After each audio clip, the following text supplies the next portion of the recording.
Kumara Pillai sir ക്ഷേത്രത്തിൽ പോകുന്നത് നമ്മുടെ ഇദ്ദേഹം കണ്ടു, കോട്ടപ്പള്ളി കണ്ടു. കോട്ടപ്പള്ളി കണ്ടു. പക്ഷേ കോട്ടപ്പള്ളിയുടെ അടുത്ത് അപ്പം പറയുന്നുണ്ട്, ഇത് നമ്മൾ രണ്ടുപേരും മാത്രം അറിഞ്ഞാൽ മതി, തൽക്കാലം ആരുടെ പറയരുതെന്ന്. അതായത് കുമാരപിള്ള സാർ താത്വികാചാര്യനാണ്, നിരീശ്വരവാദത്തെക്കുറിച്ച് മാത്രം പ്രസംഗിക്കുന്ന ആളാണ്, ക്ഷേത്രം കണ്ടാൽ തിരിഞ്ഞു കിടക്കുന്ന ആളാണ്. അപ്പോൾ പക്ഷേ അദ്ദേഹം വിളക്കും എണ്ണയൊക്കെ ആയിട്ട് തലവടി മുണ്ടുമൊക്കെ ആയിട്ട് വെളുപ്പാങ്കാലത്ത് തൃച്ചംബരം ക്ഷേത്രത്തിൽ പോയി തൊഴുന്നതാണ്. അത് കോട്ടപ്പള്ളി കാണുന്നത് എങ്ങനെയാണെന്ന് വെച്ചാൽ കോട്ടപ്പള്ളി അതേസമയം തൊഴാൻ പോയി. അപ്പോൾ ഈ വൈരുദ്ധ്യാത്മിക ഭൗതികവാദം ഇതാണ്. ഈ വൈരുദ്ധ്യാത്മിക ഭൗതികവാദം എന്ന് പറയുന്ന കടിച്ചാൽ പൊട്ടാത്ത വാക്കുകൾ കണ്ട് കേട്ട് മടുത്തിരിക്കുന്ന നമുക്ക് സത്യത്തിൽ ഇന്നലെ ഗുരുവായൂരിൽ നടന്ന ചില സംഭവങ്ങൾ വളരെ രസകരമായിട്ടാണ് തോന്നുന്നത്. അതെ, ദൈവമില്ല, വിശ്വാസമില്ല എന്നൊക്കെ പറയുന്ന കമ്മ്യൂണിസ്റ്റ് കേരളത്തിലെ ഏറ്റവും വലിയ കമ്മ്യൂണിസ്റ്റ് നേതാവിൻ്റെ മകൻ തന്നെ ഗുരുവായൂർ അമ്പലത്തിൽ തൊഴാൻ എത്തിയിരിക്കുകയാണ്. ഈ പിണറായി വിജയൻ ഒരിക്കൽ ചോദിച്ചു എന്ന് പറഞ്ഞാൽ, അവിടെയാണോ കൃഷ്ണൻ ഇരിക്കുന്നത്? അത് പണ്ട് അവിടെ എന്തോ മീറ്റിങ്ങിന് അവിടെയാണോ കൃഷ്ണൻ ഇരിക്കുന്നത്? പുറത്ത് നിന്നുകൊണ്ടാണ് അദ്ദേഹം ചോദിക്കുന്നത്. എന്തിനാന്ന് ചോദിച്ചാൽ എനിക്കൊന്ന് ഉള്ളിൽ പ്രാർത്ഥിക്കാൻ വേണ്ടിയാണെന്ന് തോന്നുന്നു, എൻ്റെ കൃഷ്ണ എന്ന് പറയാൻ വേണ്ടിയാണെന്ന് തോന്നുന്നു. എന്താണെങ്കിലും പിണറായി വിജയൻ നിരീശ്വരവാദി അല്ലെന്നുള്ള കാര്യം വെള്ളാപ്പള്ളി നടേശൻ പ്രസ്താവിച്ചിട്ട്, കാരണം അദ്ദേഹം ഒരു വലിയ അയ്യപ്പന്റെ വിഗ്രഹം ശബരിമല ആഗോള അയ്യപ്പ സംഗമത്തിൽ വെച്ച് ഇദ്ദേഹത്തിന്റെ കയ്യിലിട്ട് കൈമാറി, അദ്ദേഹം രണ്ട് കൈയും കൊണ്ട് അത് നീട്ടി സ്വീകരിച്ചു. ഭക്തവത്സലിനെ, അയ്യപ്പനെ തലേന്ന് മരാമത്ത് ഗസ്റ്റ് ഹൗസിലായിരുന്നു വലിയ പൂജയൊക്കെ നടന്നിരുന്നു എന്നാണ് പറഞ്ഞത്. അതിനുവേണ്ടിയാണ് നമ്മൾ പണ്ട് ഇദ്ദേഹം തന്നെ ചീത്ത വിളിച്ച സ്വാമി തന്ത്രിയെ കൊണ്ട് മോഹൻറെ രാജീവരുടെ മറ്റേ കണ്ടരും മോഹൻറെ കൊണ്ടുവന്നത്. അപ്പം അദ്ദേഹത്തെയാണ് പണ്ട് ഇദ്ദേഹം അധിക്ഷേപിച്ചത്, പ്രസംഗത്തിൽ കേസിൽ അധിക്ഷേപിച്ചത്. അപ്പോൾ അങ്ങനെ കൊണ്ടുവന്ന, അപ്പം ശരിക്കും നമ്മൾ ഈ പറയുന്ന കലിയുഗത്തിൽ നമ്മൾ ഒരുപാട് കാര്യങ്ങൾ കാണുമെന്നാണ് പറയുന്നത്. കലിയുഗ വരദ അയ്യപ്പ എന്നൊക്കെ വിളിക്കുന്ന പോലെ എന്ത് പെട്ടെന്നാണ് പണി കിട്ടുന്ന ഒരാൾക്ക്. ഇത് ഇപ്പം പിണറായി വിജയന്റെ മകൻ വിശ്വാസിയാകുന്നതിന് ആരും എതിരല്ല. പക്ഷേ നമ്മുടെ നാട്ടിൽ സാധാരണക്കാരൻ ഒരു പാർട്ടി പ്രവർത്തനം അമ്പലത്തിൽ പോകണമെങ്കിൽ, അമ്പലത്തിൽ ഭാരവാഹിയാവണമെങ്കിൽ ലോക്കൽ കമ്മിറ്റി സെക്രട്ടറിയുടെ കത്ത് പെർമിഷൻ വാങ്ങിക്കണമെന്നുണ്ട്. അതാണ് വളരെ രസകരമായ കമന്റുകൾ ഫേസ്ബുക്കിൽ നിറയുന്നുണ്ട്. പിണറായി വിജയന്റെ മകന് ഗുരുവായൂരിൽ പോവാം, കോടിയേരി ബാലകൃഷ്ണന്റെ മകന് ശബരിമല പോവാം. പക്ഷേ ഏതെങ്കിലും ഒരു സാധാ പ്രവർത്തകൻ അമ്പലത്തിൽ പോകണമെങ്കിൽ ബ്രാഞ്ച് സെക്രട്ടറിയുടെ കത്ത് വേണം. കാടാമ്പുഴ പോയി പൂമൂടൽ നടത്താം, ഇവർക്ക് ഇതൊക്കെ നടത്താം. അപ്പം നമ്മൾ ഇതിനകത്ത് മുമ്പ് നമ്മൾ പലതവണയും ചർച്ച ചെയ്തിട്ടുള്ളൊരു കാര്യമാണ്. പിണറായി വിജയൻ ശബരിമല ഒരു തവണയാണ് പോയത്. ശബരിമല നടന്നു കയറി. പണ്ട് വി എസ് അച്യുതാനന്ദൻ നടന്നു കയറിയതുപോലെ വി എസ് നടന്നു കയറിയ യാതൊരു അല്ലലും ഇല്ലാതെ അദ്ദേഹം വളരെ കൂളായിട്ട് ശബരിമല കൂടെ പോയ മാധ്യമപ്രവർത്തകൻ പറഞ്ഞത്, ചെറുപ്പക്കാരൻ മാധ്യമപ്രവർത്തകൻ അന്ന് എൻ്റെ സഹപ്രവർത്തനാണ് ആൾ പറഞ്ഞത്, അവർ ആപ്പീസ് വിട്ടിപ്പോഴാണ് വി എസ് ഇത്രയും സ്പീഡ് നടക്കുന്നവരും കരുതിയില്ല എന്ന്. ഒരു അറ്റ പോക്കാണെന്ന്. അതാ മതികെട്ടാലിലും ഇടുക്കിയിലെ വലിയ വലിയ വനമേഖലകളിലും എല്ലാം തത്തിപ്പിടിച്ച് കയറിയ ഒരാളാണ് വി എസ്. അദ്ദേഹത്തിന് യാതൊരു വിഷയമേ അല്ല. അദ്ദേഹം 82-ാം വയസ്സിലാണ് നടന്നു കയറിപ്പോയി. അപ്പം പിണറായി വിജയനും പോയി. വ്യത്യാസം എന്താണെന്ന് വെച്ചാൽ, അയ്യപ്പനെ മുമ്പിൽ ചെന്ന് നിന്നിട്ട് ഇദ്ദേഹം വളരെ കലിപ്പിൽ, അദ്ദേഹത്തിൻ്റെ കലിപ്പ് ലുക്ക് അയ്യപ്പനെ ഇങ്ങനെ കാണിക്കുകയാണ്. എന്നിട്ട് അവിടെ നിന്ന് നീട്ടിയ പ്രസാദം ഒന്നും പുള്ളി സ്വീകരിച്ചില്ല. പക്ഷെ അദ്ദേഹം ഇറങ്ങി ബാവരുനടയെ വന്ന് ആ പ്രസാദം വാങ്ങിച്ചു തീരും. അപ്പം എന്താണ് അദ്ദേഹം ഉദ്ദേശിച്ചതെന്ന് അറിയില്ല.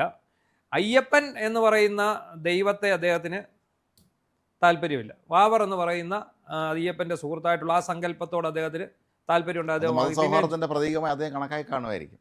അപ്പോൾ എന്തായാലും 2018 യുവതീ പ്രവേശനത്തിന് ശേഷം ഈ പിണറായി വിജയന് ഒരിടത്ത് കുത്തിയിരിക്കാനുള്ള, സമാധാനത്തോടെ കുത്തിയിരിക്കാനുള്ള ഒരു അവസരം ഉണ്ടായിട്ടില്ല. അങ്ങനെയാണ് ഇത് അയ്യപ്പ കോപമാണെന്ന് തിരിച്ചറിയുന്നത്, ശനീശ്വരൻ്റെ കോപമാണെന്ന് തിരിച്ചറിഞ്ഞു. അതുകൊണ്ട് ഈ ശനീശ്വരൻ്റെ കോപത്തിനനുസരിച്ചുള്ള പരിഹാരക്രിയകളെല്ലാം വീട്ടിലും താമസ സ്ഥലത്തും ഒക്കെ ചെയ്തു. അങ്ങനെ തുടർച്ചയായിരിക്കാം മകൻ കഴിഞ്ഞ ദിവസം ഗുരുവായൂർ എന്തെങ്കിലും അവിടുത്തെ പ്രത്യേക പൂജകളൊക്കെ ചെയ്ത് കാണുമായിരിക്കാം. ഗുരുവായൂർ ദേവസ്വം ഭരണസമിതി ഇടതുപക്ഷത്തിൻ്റെതായതുകൊണ്ട് തന്നെ അതിൻ്റെ വിശദാംശങ്ങൾ പുറത്ത് വരാൻ സാധ്യതയില്ലല്ലോ. അത് മറ്റാരും ഇപ്പം അന്തം കമ്മികൾ ചോദിക്കുന്ന, ഒരുത്തന് അമ്പലത്തിൽ പോയി തൊഴാനുള്ള സ്വാതന്ത്ര്യമില്ലേ? അദ്ദേഹം പിണറായി വിജയൻ്റെ മകനായതുകൊണ്ട് പറ്റില്ലേ? പറ്റും, അതിനാരും ഒന്നും പറഞ്ഞില്ല. നമ്മളാണ് പണ്ട് പിണറായി വിജയന്റെ മകള് തഞ്ചാവൂർ ബൃഹദീശ്വര ക്ഷേത്രത്തിൽ പോയത്, ദർശനം നടത്തി മടങ്ങി വരുന്ന വീഡിയോ എടുത്ത് നമ്മളാണ് കൊടുത്തത്. നമ്മുടെ സഹപ്രവർത്തകയായിരുന്ന ശീതളാണ് ചെയ്തത്. ശീതൾ അവിടെ തൊഴാൻ ചെന്നപ്പോഴാണ് യാദൃശ്യമായിട്ടാണ് മുന്നിൽ വന്ന് പെട്ടത്. മധുരയിൽ പാർട്ടി കോൺഗ്രസിന് വന്നിട്ട് അവിടെ നിന്ന് രഹസ്യമായിട്ട് പൂജ നടത്താൻ വേണ്ടി പോയത്. അപ്പം നെറ്റിയിൽ ഇതൊക്കെ ഇട്ടിട്ടുണ്ട്, കുറിയെല്ലാം ഇട്ടിട്ടുണ്ട്. അവിടെ മാച്ച് കളയുന്നുണ്ടത്. പുരാതന ക്ഷേത്രമാണ്. അവിടെ പകർത്തിയതിന് അന്ന് പിന്നെ കേരള പോലീസ് അല്ലാത്തതുകൊണ്ടാണ്, അല്ലെങ്കിൽ അന്ന് ശീതളിന് ഇതേ അവസ്ഥ. അത്രയും തന്നെ. ഇതിപ്പോ ഇന്നലെ പകർത്തിയത് ജനൻ ടിവിയുടെ പ്രാദേശിക ലേഖനമായിട്ട്. രണ്ടാമതോടെ ചെന്നപ്പോൾ അവർ തടഞ്ഞു. പിന്നെ ഒരിക്കൽ എന്തോ ആവശ്യമോടെ ചെന്നപ്പോൾ അവർ പെട്ടെന്ന് പോലീസുകാർക്ക് മനസ്സിലായി ഇത് ആളാരാണെന്നുള്ളത്. അപ്പൊ ഈ രാജു എന്ന് പറയുന്ന മാധ്യമപ്രവർത്തകനാണ് ഇന്നലെ ലേഖൻ. അപ്പൊ ഈ പതിവ് പോലെ തന്നെ കമ്മികളുടെ പതിവ് തൊട്ടിത്തരം ആവർത്തിക്കുന്നുണ്ട്. എന്താണെന്നറിയാമോ? നിരോധിത മേഖലയിൽ ഫോട്ടോ എടുത്തു എന്ന് പറഞ്ഞ് ഈ പ്രാദേശിക നേരെ പോലീസിനെ കൊണ്ട് കേസെടുപ്പിക്കുകയാണ്. ഒരു കാരണം കണ്ടെങ്കിൽ അവർ ബുദ്ധിമുട്ടില്ലല്ലോ. കാരണം അവിടെ നിന്നിട്ടാണ് ഈ ദേവസ്വം അഡ്മിനിസ്ട്രേറ്ററും അരുൺകുമാർ എന്ന് പറയുന്ന അഡ്മിനിസ്ട്രേറ്ററും പിന്നെ ഈ പിണറായി വിജയൻ്റെ മകനും കൂടെ സെൽഫി എടുത്തു. അവിടെ നിരോധിതമല്ല. അല്ല, ആകാം, അവർക്കാകാം. ഈ പറയുന്ന ആൾക്കാർക്ക് അത് എടുത്തുകൂടാം. പിണറായി വിജയൻ്റെ മകൻ ഭക്തനാണ്. പിണറായി വിജയൻ്റെ മകൻ പിന്നെ എന്താ പറയുന്നത്, അതിഭക്തിയുള്ള ആളാണ്. അദ്ദേഹത്തിന് ക്ഷേത്രത്തിൽ പോകാനും അദ്ദേഹത്തിന് തൊഴാനും പ്രാർത്ഥിക്കാനും ഒക്കെയുള്ള അവകാശം ഈ നാട്ടിലുണ്ട്. അപ്പോൾ അതിൻ്റെ പടമെടുക്കാനുള്ള അവകാശം മാധ്യമപ്രവർത്തകർക്ക് ഇല്ല എന്ന് പറയുന്നത് ശരിയല്ല. മാധ്യമപ്രവർത്തകർ അത് എടുക്കുന്നത് എന്തുകൊണ്ടാണ്? ഒരു സാധാരണക്കാരൻ പോയി ആരും പടമെടുക്കുകയല്ല. ഒരു സെലിബ്രിറ്റി സ്റ്റാറ്റസ് ഉള്ള ഒരാളാണ്. കാരണം വിവേക് കിരൺ എന്ന് പറയുന്ന ആള്, അയാളും വിവാദങ്ങളിൽ സ്ഥാനം നേടിയ ആളാണ്. അതെ, അയാളുടെ ഭാര്യയുടെ അച്ഛനെ സംബന്ധിച്ച് ആണല്ലോ വിവാദങ്ങൾ ഉയർന്നത്. അപ്പോൾ ക്യാമറ സ്ഥാപിച്ചാലെ വിഷയമായിട്ട് ബന്ധപ്പെട്ടുള്ള വിവാദങ്ങളൊക്കെ ഉയർന്നത് ആ സമയത്ത്. അപ്പം പിണറായി വിജയൻ്റെ മകൻ എന്ന് പറയുമ്പോഴും പിണറായി വിജയൻ്റെ മകനും ഭാര്യയും മകളും ഒക്കെ സെലിബ്രിറ്റി സ്റ്റാറ്റസ് എൻജോയ് ചെയ്യുന്ന ആൾക്കാരാണ്, അല്ലേ? അതെ. അപ്പോൾ അവരെ സംബന്ധിച്ചിടത്തോളം അവർ വരുമ്പോൾ നമ്മൾ മാധ്യമപ്രവർത്തകരെ സംബന്ധിച്ച് കൗതുകമാണ്. പിണറായി വിജയൻ്റെ മകൻ ദർശനം നടത്തി, ശബരിമലയിൽ ദർശനം നടത്തുന്ന മുഴുവൻ ആൾക്കാരുടെയും ഫോട്ടോസ് എടുത്ത് PRD മുഖേന നൽകാറുണ്ട്. ആന്ധ്രാമന്ത്രി വരുന്നു, നമ്മുടെ ഇവിടുത്തെ നടീനടന്മാർ വരുന്നു, വലിയ വലിയ ആൾക്കാർ വരുന്നു.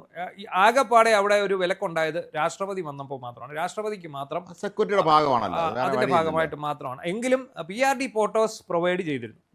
ഇപ്പോൾ ഒരു മാധ്യമപ്രവർത്തകൻ പിണറായി വിജയന്റെ മകനെ കണ്ട് പടം എടുത്തെങ്കിൽ ആ പടം എടുത്ത ഉടനെ അത് ഡിലീറ്റ് ചെയ്യണമെന്നതിനാണ് ഇവർ വാശി.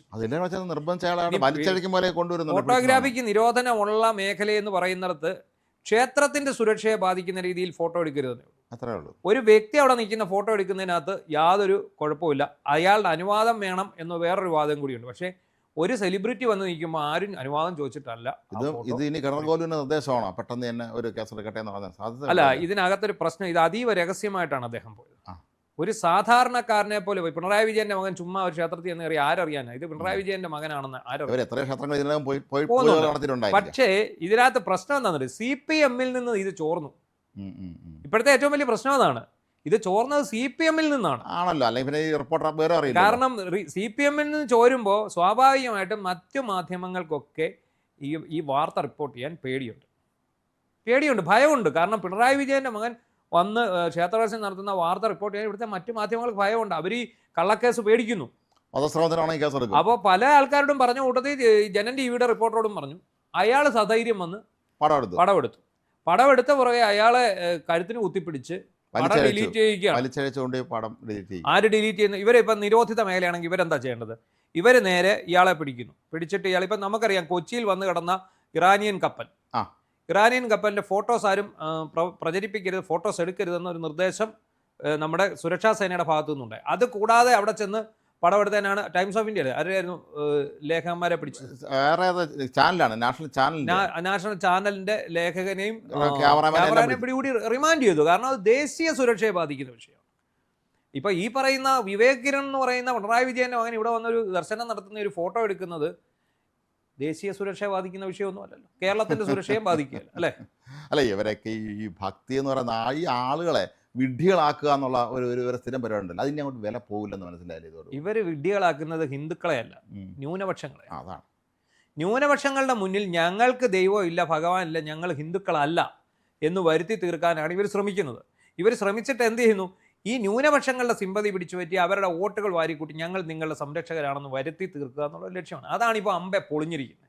മാത്രമല്ല, ഇവർ പലരുടെയും നേതാക്കന്മാരുടെയൊക്കെ മക്കളെ കല്യാണം എല്ലാം പൊരുത്തം നോക്കി ജാതകം നോക്കിയൊക്കെ തന്നെയാണ് നടത്താറുള്ളതാണ് പറയപ്പെടുന്നത്. ഇപ്പൊ കേസെടുക്കാനുള്ള ഒരു നിർദ്ദേശം പിണറായി വിജയന്റെ ഭാഗത്തു നിന്നായിരിക്കും. പിണറായി വിജയന്റെ മക്കളെ തൊട്ട് കളിക്കരുത്. അദ്ദേഹത്തിന് ഏറ്റവും ദേഷ്യമുള്ള കാര്യമാണ് അദ്ദേഹത്തിന്റെ കാരണം വീണാ വിജയനെതിരെ കേസിന് പോയതിന്റെ പേരിലാണ് ഈ മാത്യു കുഴൽനാടനോട് ഇയാൾക്ക് ഏറ്റവും ദേഷ്യം. ആ ദേഷ്യം ഉണ്ടായിട്ടാണ് മാത്യു കുഴൽനാടൻ നിയമപരമായി വാങ്ങിയ സമ്പത്തുകളെല്ലാം കയ്യേറ്റമാണെന്നുള്ള രീതിയിൽ അളന്ന് പറഞ്ഞ് റിപ്പോർട്ട് കൊടുത്തത്. പിന്നെ മാത്രമല്ല, അദ്ദേഹം എപ്പോഴും പറഞ്ഞു, എൻ്റെ മക്കൾക്ക് എന്തെങ്കിലും വന്നാൽ ഞാൻ, അത് കഴിഞ്ഞ മോഹൻലാലുമായിട്ടുള്ള ഇന്റർവ്യൂവിലും പറഞ്ഞു, നിങ്ങളുടെ മക്കളെ ഞാൻ തട്ടിക്കൊണ്ടു പോകുന്ന ഒരുത്തൻ ഫോൺ വിളിച്ച് പറഞ്ഞു, എന്നാൽ അതൊന്ന് കാണണമല്ലോ എന്ന് ഞാൻ പറഞ്ഞു എന്നൊക്കെ പറഞ്ഞ് കണ്ടില്ലായിരുന്നു. ഇതിനകത്ത് ഏറ്റവും കൗതുകകരമായ കാര്യം, പിണറായി വിജയന്റെ മകൻ പോയെന്ന് ചോർത്തി കൊടുത്തത് CPM-നുള്ളിൽ നിന്ന് തന്നെയാണ്. അല്ലാതെ വേറെ ആരെയും വഴിയില്ലല്ലോ. എന്തായാലും ഈ വൈരുദ്ധ്യാത്മിക ഭൗതികവാദം പൊളിഞ്ഞടുങ്ങിയിരിക്കുകയാണ്. ഇവരെല്ലാം നല്ല ഒന്നാം തരം പത്തരമാറ്റ് വിശ്വാസികളാണ്. ഇവിടുത്തെ പാവപ്പെട്ട CPM-കാർ നിരീശ്വരവാദികളാണെന്നും പറഞ്ഞ് അവരുടെ ഉള്ളിൽ, പുറമേ നിരീശ്വരവാദികൾ, അവരുടെ ഉള്ളിൽ ഭക്തി അടക്കി ഭഗവാനോട് കരഞ്ഞും കേണും മാപ്പ് അപേക്ഷിച്ച് നടക്കുന്ന ഒരുപാട് നിരീശ്വരവാദികൾ. മാത്രമല്ല ഇവരിൽ പലരും ആൾദൈവങ്ങളുടെ കാല് വീണ് കിടക്കുന്ന ആളാണെന്ന് കേട്ടിട്ടുണ്ട്, ആരും കാണാത്തപ്പോൾ. ഒറ്റയ്ക്ക് നിന്നുകൊണ്ട് കാല് വീണ് പിന്നെ അനുഗ്രഹം വാങ്ങുമെന്നാണ് പറയുന്നത്. എന്തായാലും ഈ അയ്യപ്പനെ തൊട്ട് കളിച്ചതിന് ശേഷം ഇദ്ദേഹത്തിന് ഒരു ഇരിക്കപ്പുറതി ഉണ്ടായിട്ടില്ല. ആഗോള അയ്യപ്പ സംഗമം നടത്തി നാട്ടുകാരെ എല്ലാം പറ്റിച്ചു. അതിന്റെ പേരിലുള്ള പ്രതിവിധികൾ ഇനിയും ചെയ്യേണ്ടതായിട്ട് വരും. അതിനിടയ്ക്കാണ് ഇപ്പൊ മകന്റെ ഈ പഴയൊരു സിനിമാ പാട്ട് നമുക്ക് ഓർമ്മ വരുന്നത്, ക്ഷേത്രമേതെന്ന് അറിയാത്ത തീർത്ഥയാത്ര, മൂർത്തിയേതെന്ന് അറിയാത്ത കൊടുന്തപസ്യ. എന്തായാലും അന്തം കമ്മികളുടെ ക്യാപ്സ്യൂൾ കൊണ്ട് സോഷ്യൽ മീഡിയ നിറയും.